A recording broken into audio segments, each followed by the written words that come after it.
Terminó esta pesadilla, terminó el calvario, terminó un capítulo quizás de los más perturbadores en la historia de la selección chilena, con uno de los peores técnicos, si no el peor técnico que ha vestido el buzo de la Roja.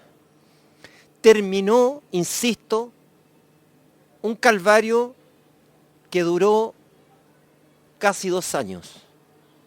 2 años en los cuales Ricardo Gareca, el apodado Tigre Gareca, que aquí de Tigre no tuvo absolutamente nada, porque ese apodo se lo ganó como jugador, y quizás en Perú, cuando fue al Mundial de Rusia, demostró ser un pusilánime, demostró ser un tipo con cero sapiencia futbolística, demostró ser un tipo sin liderazgo, demostró ser un tipo con cero compromiso desde un punto de vista emocional con la selección chilena. Ricardo Gareca va a pasar a la historia como un nada. Nada. O sea, si yo hablo de Ricardo Gareca a las nuevas generaciones, en pocos años más, ojo, no digo en el próximo siglo, en 5, 10 años, y me digan, ¿quién fue Ricardo Gareca? Fue nada. Nada excepto un fresco redomado que vino a ganarse las lucas a costa de la ingenuidad y a costa de la torpeza endémica de la dirigencia que encabeza Pablo Milad. Porque, ojo, atención, cuidado, el fracaso de Gareca, el fracaso de nuestra selección, esto de quedar eliminado por tercer mundial consecutivo en cancha, no había ocurrido nunca en la historia de Chile, nunca. Nunca los bolivianos nos habían ganado allá y acá. Nunca. O sea, batió unos récords, unos registros que son realmente o eran realmente difíciles de conseguir. Es probable que salgamos últimos. Sí, ya salimos últimos una vez, en 2002, ¿cierto? Pero era una situación demasiado excepcional. Se hicieron demasiado mal las cosas en aquella oportunidad como para volver a repetirla.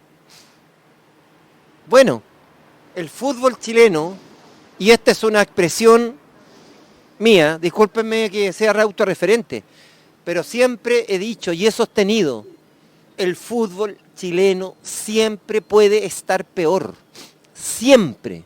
Y en este caso lo demostró este tándem, que tendrían que haberse ido juntos, de la mano, en el mismo avión, con pasaje sin retorno, ¿verdad? Gareca-Milad. Gareca o Milad-Gareca. Bueno, ellos consiguieron lo que parecía imposible. Quedar fuera de un mundial en donde Sudamérica tenía 6 cupos y medio. 6, nunca en la vida se nos había dado tanta posibilidad de ir. Claro, usted me va a decir los mundiales, los primeros mundiales eran por invitación. Los primeros mundiales eran por invitación, por lo tanto Chile fue invitado al Mundial de Uruguay en el año 30, al Mundial del año 50. Pero en procesos clasificatorios hemos registrado los peores números, la peor estadística. Y Gareca es, si no el principal responsable, el gran artífice. Porque él estaba a cargo de un equipo que no tiene grandes figuras, que viene con una generación dorada, ¿verdad?, en plena decadencia. Jugadores que ya no pueden seguir. Si Arturo Vidal ya no puede seguir en la selección. Hasta el año pasado, Vidal tenía cierta vigencia. Ahora no. Alexis Sánchez, le vamos a dar una despedida multitudinaria en el Estadio Nacional y le vamos a poner un monumento a Alexis Sánchez. Pero ya no. Ni hablar, ¿verdad?, de Eduardo Vargas, Charles, que tuvo un paso muy fugaz, lo mismo que Marcelo Díaz, lo mismo que el Flaco Isla. Ya no fueron. Y Gareca, en lugar de tener, insisto, la sapiencia futbolística para determinar a algunos jugadores que actúan en ligas fuera de Chile, en la Liga Argentina, por ejemplo, está Alarcón. ¿Cuántas veces Alarcón fue titular en nuestra selección, por decirlo? Carlos Palacio, renunció Carlos Palacio, lo echó Gareca, pero es un hombre que está jugando en Boca Juniors. ¿Qué pasó con Ben Brereton? Primera conferencia de prensa de Gareca. Se le pregunta por Brereton y la respuesta que da, no, nosotros, digo el periodismo, también se nos pasó un elefante dentro de un ascensor. La primera respuesta que dio fue, no, Brereton tiene que aprender mejor a hablar español.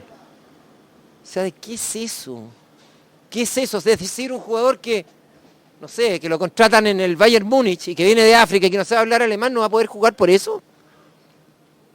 Bueno, a partir de ahí uno empezó a dudar de la capacidad de este tipo, a pesar de que el debut que tuvo en los partidos amistosos frente a Albania y frente a Francia nos dejó un buen sabor de boca. Claro, después nos dimos cuenta, eran amistosos. Ni los albaneses, ni los franceses jugaron al 100%. Albania porque estaba a puertas de ingresar a la Eurocopa. Y Francia porque Francia, subcampeón del mundo. Y Francia cuando quiso apretar, ¿verdad?, nos ganó el partido.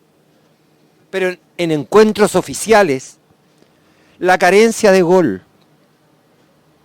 el hecho de llamar a jugadores que no tenían nivel de selección, y como epítome de todo este proceso realmente nefasto, terminamos jugando con un jugador como Rodrigo Ureña, que no estuvo nunca, pero nunca en ninguna nómina, y aparece jugando en los últimos minutos frente a Bolivia como titular.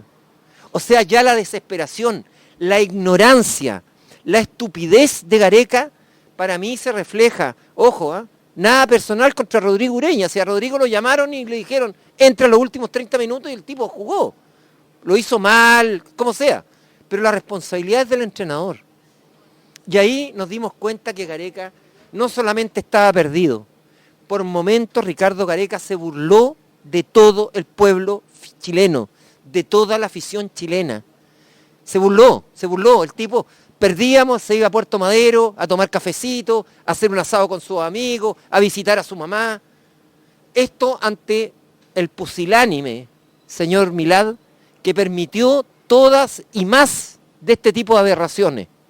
Yo no entiendo cómo Milad, que no tiene grandes ideas, que no tiene gran liderazgo y que al parecer tampoco tiene dignidad, no da un paso al costado y se va con Gareca. Porque eso es lo que requiere el fútbol chileno. Primero que todo, sacar esta grasa, ¿verdad? Sacar esta costra que impide el desarrollo, que se llama dirigencia del fútbol nacional, incluyendo a muchos presidentes de clubes. Y segundo, haber sacado a Gareca hace largo rato, que no se atrevieron, no, es que no tengo plata, no, es que la plata se hace, compadre. Un contrato se puede romper, te lo pago en cuotas, lo que queráis. Anda al TAS, anda a la FIFA, anda al FMI, pero no te queremos acá. No te queremos acá. Perdiste con Bolivia en el Estadio Nacional, compadre, si esa era la señal para haberte echado. No, se mantuvo el status quo, se mantuvo hasta que el barco se hundió. Y la pena que vamos a sufrir por 4 años más va a ser inmensa. Soy Marcos Sotomayor, periodista, desde la Fuente Lastarria, como siempre, con estos microespacios, con estos microcapítulos de esta realidad del fútbol chileno que sigue y siempre va a estar peor. Chao, que estén bien.